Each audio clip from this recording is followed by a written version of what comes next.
Hey everyone, welcome to the 11th video in the rune series. We are almost halfway through. If you're brand new or you missed a couple of episodes, the link to the full runes playlist is down in the description box below. And if you're liking them so far and you're not already subscribed, please go ahead and subscribe and hit the little bell so you get notifications when I'm sorry, I can't keep my thoughts straight today. Okay. Hit the bell so you get notifications and do not miss out on any of my future channel content. That's all I was trying to say. Okay, let's just get it started.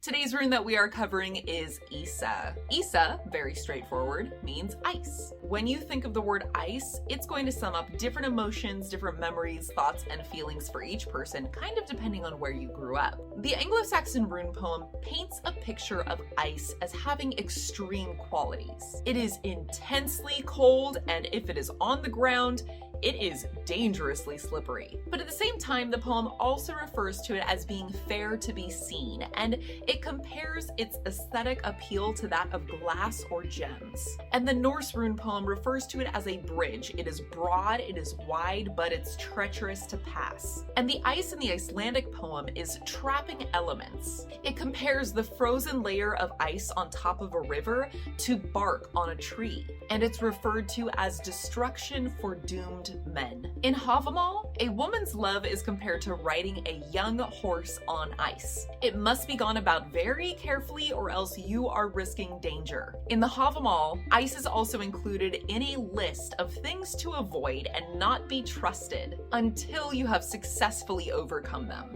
And I mean, included in that list is a maiden until she is married, but that's a rant for another time. So if you're like me and you live in Southern California, you think of ice and it's like, oh, driving up to go play in the snow for a weekend, or cooling, refreshing ice you put in a drink on a hot summer's day. But that's also because I don't live near ice.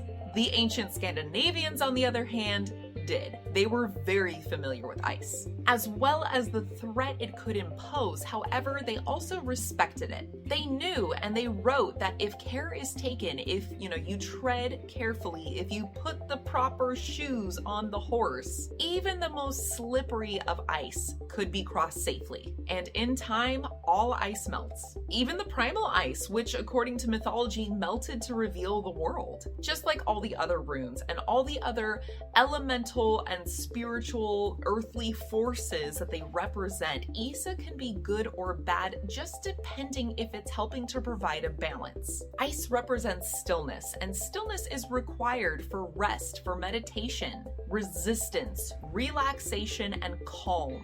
However, too much stillness and you stop moving forward. In a reading, Issa can tell you that a progress towards a goal or in a certain situation is either frozen or it's sort of been slowed down. However, whether or not it can be thought is dependent upon context, the surrounding runes, and how you approach the situation. It can also indicate a coldness between two individuals, or even a personal inability to express or release emotions. It may also be telling you that there is a need for a little bit more of Issa, of this ice in your life, a little more meditation, relaxation, rest. It may be time to stop, rest, reassess your situation. Remember, you want to be prepared to cross the bridge of ice before you do so. And in a similar vein, it could be telling you that you need to seek out some stillness within yourself, find some inner peace, because these are all about balance.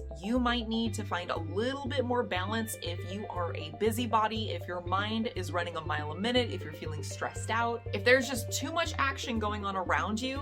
Yeah, you might need a little bit of peace, a little bit of calm, stillness, quiet before you can move forward, before you can help or heal yourself, whatever the situation is. Issa is a great rune to invoke for meditation and focus. It's also a wonderful rune for protection, for shielding, or if a situation needs to be cooled down a little bit.